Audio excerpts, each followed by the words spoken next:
Barishal champion হবে। Champion হবে করছেন বরিশাল। কোন দল? বলো বরিশাল, নাই বরিশাল বলো বরিশাল। বরিশাল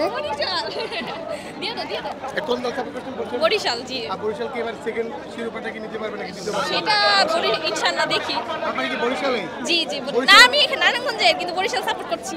ওকে আপনি এক কোন দল সাপোর্ট? আমি বরিশাল সাপোর্ট করতেছি। আপনার বাড়ি কি বরিশাল? না না, আমার বাড়ি গোপালগঞ্জ। আর কেন বরিশাল সাপোর্ট করা আসলে? বরিশাল তামিম ইকবালকে ভালো লাগে, মাহমুদুল্লাহ আছে, আর তামিম ইকবাল মানে আমার ফেভারিট খেলোয়াড়, এই জন্য আর কি। পুরো পরিবার নিয়ে আসছেন, কেমন লাগছে? জি অনেক ভালো লাগতেছে। ইনশাল্লাহ দোয়া করবেন যেন বরিশাল আবার দ্বিতীয়বারের জন্য চ্যাম্পিয়ন হয়। বলে দাও, বলো বরিশাল বরিশাল চ্যাম্পিয়ন হবে।